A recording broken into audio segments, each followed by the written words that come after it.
Bonsoir à tous, bonsoir à toutes, bienvenue sur le plateau de la Grande Team. Comme d'habitude, eh bien, c'est un plaisir de vous accueillir. On a 90 minutes à passer ensemble et oui, on va faire le point sur tout ce qui s'est passé entre hier et aujourd'hui sur la planète sport. Et nous serons bien accompagnés puisque plusieurs invités nous rejoindront dans le courant de l'émission. Allez, je ne vous fais pas languir davantage. C'est parti pour la Grande Team. Voici tout de suite le sommaire de l'émission.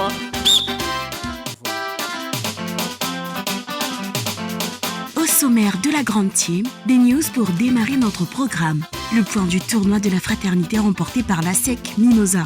Le limogeage de Thomas Tuchel est-il justifié? Suivez l'analyse de la Grande Team. 3 invités ce soir avec Tia et ses chroniqueurs. Mesmin Baya, promoteur du tournoi de la fraternité. Fréjus Zerbo, basketteur international ivoirien. Et Wilfried Eliakim Koulibaly, tennisman ivoirien. Et oui, 3 invités nous rejoindront sur le plateau de la Grande Team. Le promoteur du tournoi de la fraternité, oui, monsieur Mesmem Baya sera là. Et son passage fera l'objet d'une question pour laquelle vous pourrez interagir avec nous. Que pensez-vous justement de ce tournoi de la fraternité? Un tournoi de pré-saison, on en a longuement parlé dans cette émission. Eh bien, vous pourrez nous appeler au 21 59 93 99, précédé du 00225 si vous nous appelez de l'étranger. Donc, vous pourrez nous dire tout ce que vous en pensez. Et puis, Fréjus Zerbo, basketteur international ivoirien, qui est de passage à Abidjan et qui a tenu à venir nous faire un petit coucou sur le plateau de la Grande Team, sans oublier le tennisman ivoirien. J'ai envie de dire la perle, oui, du tennis ivoirien, Wilfried Eliakim Koulibaly. On parlera évidemment du limogeage de Thomas Tuchel et une fois de plus, une question à laquelle vous pourrez également interagir. Mauricio Pochettino est annoncé comme le successeur de Thomas Tuchel. Eh bien, qu'est-ce que vous pensez de ce choix? Vos avis seront bien entendu les bienvenus, toujours au même numéro, 21 59 93 99. Eh bien, on est ensemble jusqu'à 22h. Il n'y aura pas que moi, non, ne vous inquiétez pas. La Grande Team est là et elle est quasiment au complet. Bonsoir la Grande Team. Bonsoir Tia. Bonsoir Tia. Vous allez bien? Ça va très bien. Et on approche de la fin de 2020. Ah oui? Ah ouais. C'est quasiment fait. Et c'est quasiment fait, on y est presque. Et on vous assure qu'on vous a préparé de belles choses à vivre sur la 3 pour passer de 2020 à 2021. Ouais, vous devriez être content. Et la Grande Team vous a préparé quand même de belles surprises. Je n'en dis pas plus. Voilà. Allez, on va enchaîner? Ouais, avec LGT News.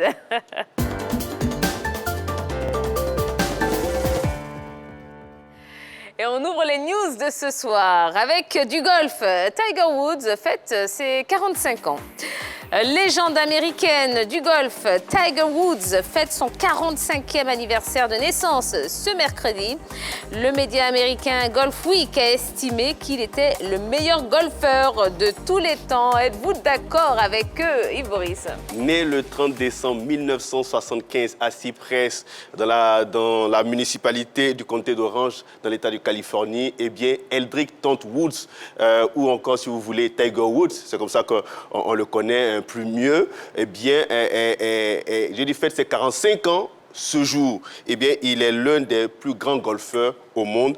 Il est devenu professionnel en 1996. Il a gagné son premier tournoi en 1997, qui était le Masters. Et puis, il devient numéro 1 par la suite, numéro 1 mondial de golf par la suite. Et aujourd'hui, il fête, comme on le dit, ses 45 ans. On va lui souhaiter happy birthday, tout simplement. Oh, in English, of course. Yes, happy birthday. OK. Oui, Yellow? Oui, happy birthday. Il a été décoré le 6 mai 2019 par Donald Trump de la plus haute distinction civile américaine, à savoir la médaille présidentielle de la liberté. Par contre, sa vie amoureuse n'a pas été de tout repos. Ah. Oui, parce que en fin 2009, déjà un scandale éclate au grand jour sur ses infidélités avec 19 maîtresses. On a présenté ses excuses officiellement. On a dit d'accord, il n'y a pas de problème. 2 ans après, il a rencontré une jeune dame. Et après ça, ils se sont séparés. C'est-à-dire, après 2009, il a connu 3 déceptions amoureuses et 3 séparations. Sa vie sportive, ça va beaucoup mieux, mais sa vie amoureuse, c'est vraiment la catastrophe. Néanmoins, joyeux anniversaire, Tiger Woods. Comme quoi, quelle que soit la légende, aucun homme n'est parfait. Il est avant tout un humain.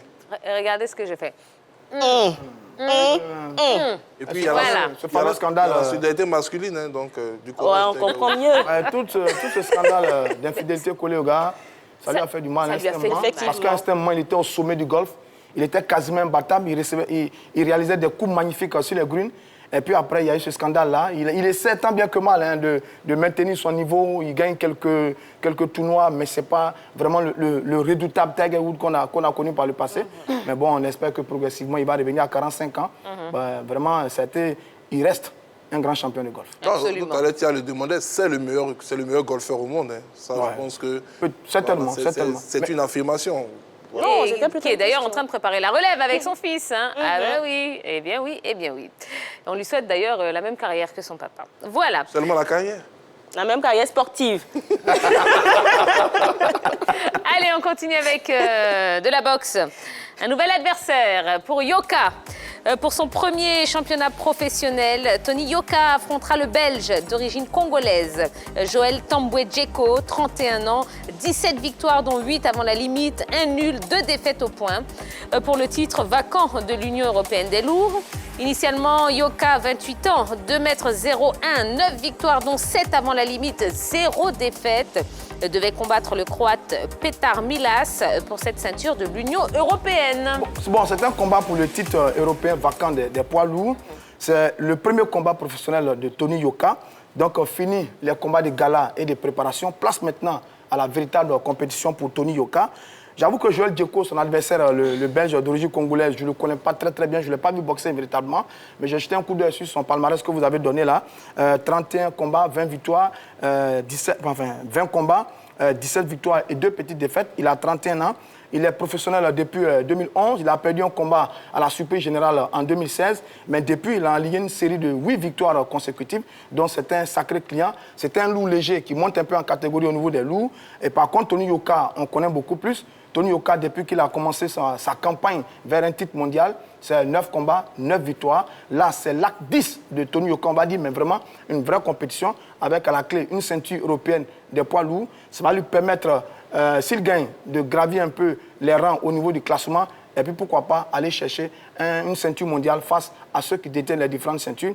C'est un combat à suivre de près pour Tony Yoka parce que ça permettra de voir de quoi il est véritablement capable sur le plan européen. En France, il a tout dominé. Il a eu quelques adversaires de moins de calibre, on va dire. Là, il a un vrai client, une vraie ceinture mondiale, enfin européenne.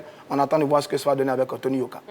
Les promoteurs de Tony Yoka appellent tout simplement son cheminement à la conquête.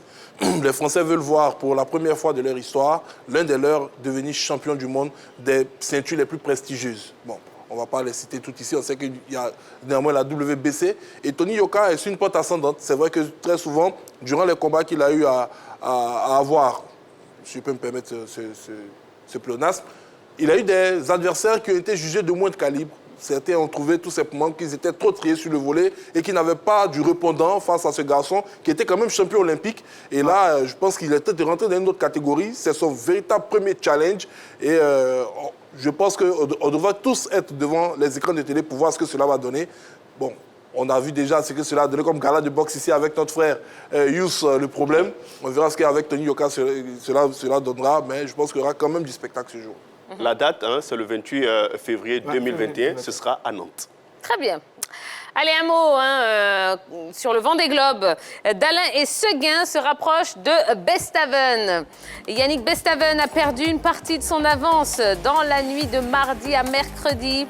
À 170 000 nautiques du leader du Vendée Globe mardi à 22h, son dauphin Charlie Dalin était revenu à 127 000 ce mercredi au pointage de 9h, alors que Damien Seguin, troisième surprise, est passé de 220 à 166 000 de retard. Il n'y a pas eu de changement dans le top 10, Yves Maurice. Oui, mais la petite surprise quand même, Tia, petit changement au classement. Eh bien, un Seguin est passé 4 4e. Il a laissé sa 3e place à Thomas Rouillant. Eh bien, hormis ça, au niveau de la tête, eh bien, ça reste inchangé. On a toujours le Verstappen, plutôt, pardon, je retrouve rapidement. Voilà, il y a Verstappen, voilà, qui est toujours en tête. Il est suivi de Charlie Dalin, mais qui a réduit son écart. Au départ, on avait 177. Là, il est passé à 29 000. Donc, du coup, il est en train de refaire un peu son retard. Charlie Dalin, peut-être qu'il va pouvoir rattraper celui qui est en tête. On attendra de voir ce que ça va donner. Mais pour le moment, le vent des globes bat son plein. Eh oui, hein, oui. Moi, j'ai un petit coup de cœur, c'est Isabelle Josch. Quand je vois voilà, cette dame qui est 8e, voilà, je suis très souvent, surtout elle, c'est sa progression dans cette compétition. Oui, Roger. Elle a publié une vidéo il n'y a pas longtemps, hein, où elle faisait de belles images. Bon, ben, on va l'encourager parce qu'on n'en parle pas beaucoup dans la compétition. C'est vrai. Là, depuis, c'est Dalin, c'est Verstappen, c'est Séguin. Bon, on espère qu'elle va créer la surprise. Est-ce qu'elle va y arriver? Parce qu'on n'est pas très loin de la fin non plus de cette course. Oh, je pense que... Il faudrait plutôt vous inquiéter pour le 10e. Voilà, je pense que, comme le disait Pierre de Coubertin, là, pour elle, c'est l'essentiel. C'est de participer. D'accord. Bon, c'est vrai que, effectivement, hein, depuis l'époque des Florence Artaud et autres, au niveau de la voile féminine, Voilà. il n'y a pas eu vraiment beaucoup de représentantes. relève. Voilà. Exactement. Donc, pourquoi pas. Et on la félicite. Elle est quand même à la 8e, c'est ça? 8e place. Quand on voit le niveau de cette compétition aujourd'hui, bien sûr. voilà, Attendez, le Vendée Globe, c'est extraordinairement physique. C'est une aventure extraordinaire. Pour une femme. Donc, une dame qui est à la 8e position, eh bien, c'est tout à fait louable. Allez, on passe au football. Ronaldo vise un record en 2021. Il s'agit évidemment de Cristiano Ronaldo. Hein. Cristiano Ronaldo n'est plus qu'à 44 réalisations des 800 buts en carrière, club et sélection confondus. Si le Portugais réussit à passer cette barre, il deviendra alors le 2e meilleur buteur de l'histoire, à seulement 5 unités de Joseph Bic. Bonjour Stéphane.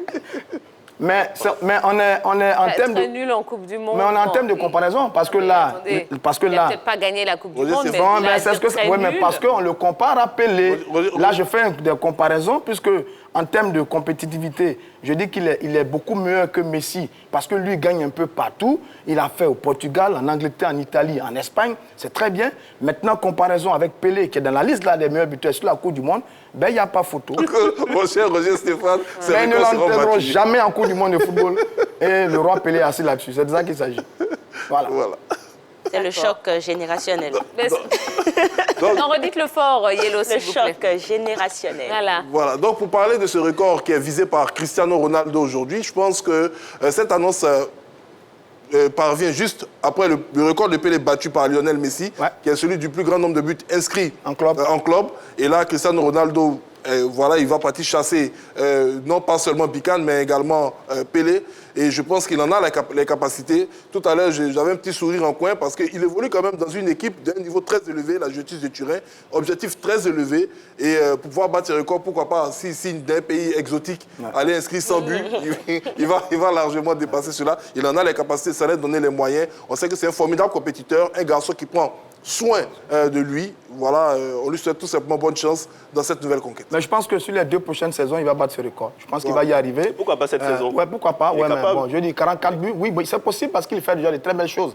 Avec la Juve et la sélection, il a mis 47 buts cette saison, donc il peut en mettre 44, je veux dire, la saison prochaine. Mais je pense que logiquement, sur les 2 saisons qui viennent, il va battre ce record. Il va rentrer dans l'histoire en étant le meilleur buteur de l'histoire du football. Oui. Ça va être extraordinaire pour ce garçon qui était vraiment un très grand compétiteur, c'est Cristiano Ronaldo. Malgré ses 35 ans, Cristiano reste toujours performant.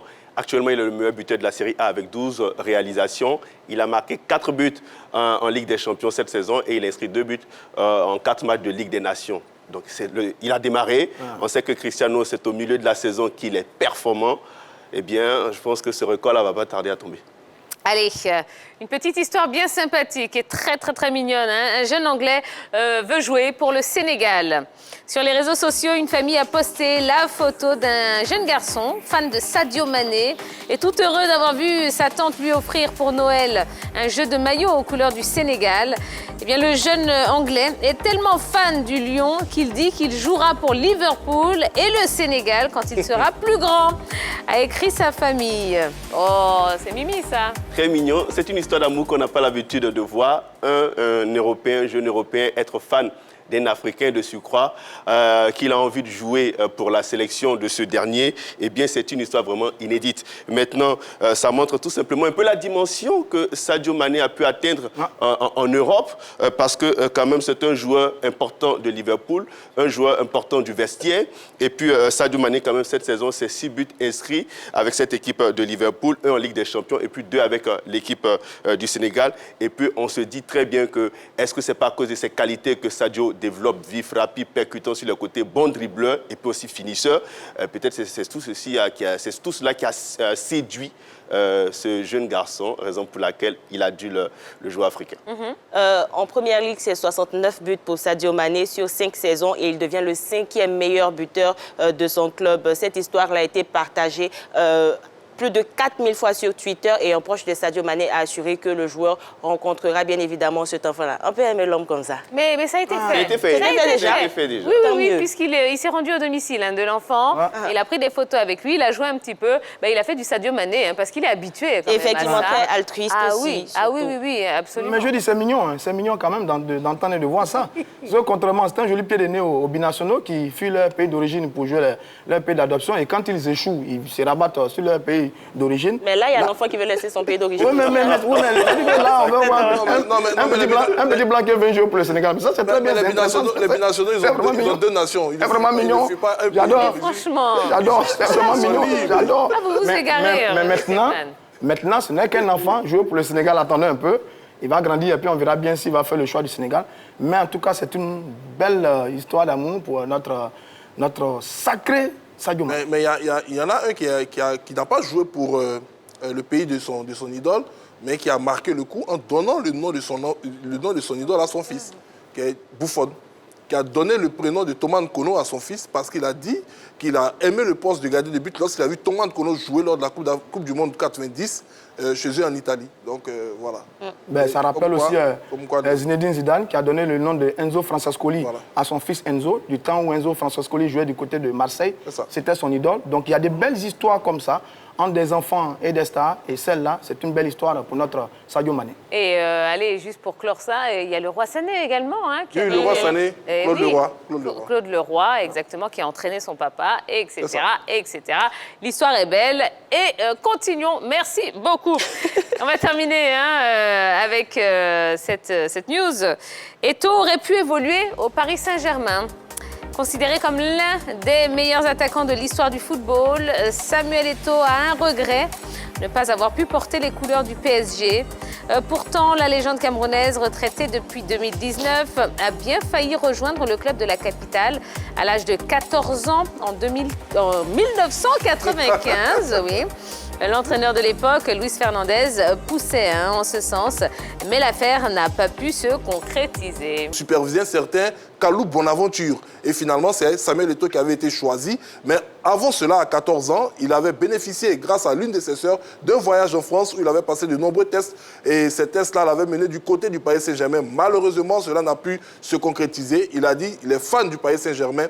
C'est l'un de ses plus grands regrets. Il a une carrière qui, à un moment, est allée tellement haut qu'il ne pouvait pas revenir un temps soit peu dans le championnat de France. Parce qu'à cette époque, il n'y avait pas l'arrivée du Qatar du côté du Paris Saint-Germain. On sait dans quelles conditions le Paris Saint-Germain évoluait. Et au moment où les Qataris sont arrivés, où le PSG a changé de dimension, il était sur le déclin. Voilà donc que malheureusement, Samuel Eto'o n'a pas pu rejoindre son club de cœur. Mais bon, ça va rester peut-être son seul regret, tant il a eu une très belle carrière, un très beau palmarès. On est entre 94 et 95, c'est bien ça, oui. Sur l'histoire.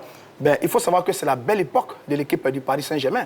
Le premier titre du Paris Saint-Germain, c'était en 1986. Et le deuxième, c'était en 1994, avec je crois, sous Arthur Georges, la période de Luis Fernandez, avec des joueurs comme Bernard Lama, George Weah, Paul Le Guen, Ricardo Valdo. C'était...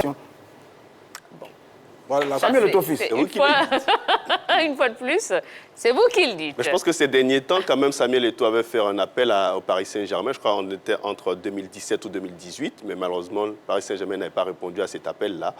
Bon, je crois qu'ils avaient préféré Zlatan Ibrahimovic. Ah ça, oui. C'est ça. Voilà. C'était un choix. C'était un choix. Exactement. Allez, voilà, en ce qui concerne donc les news de ce soir, je vous rappelle 2 questions pour lesquelles vous pourrez interagir avec nous, pour lesquelles vous pourrez nous appeler en direct dans la grande team. Mauricio Pochettino est annoncé comme étant le successeur de Thomas Tuchel au Paris Saint-Germain. Eh bien, que pensez-vous de ce choix? Et puis, deuxième question, on va en parler juste après, dans un instant. On va parler du tournoi de la fraternité. Que pensez-vous de ce tournoi de pré-saison? Eh bien, un numéro pour nous joindre, c'est le 21 59 93 99.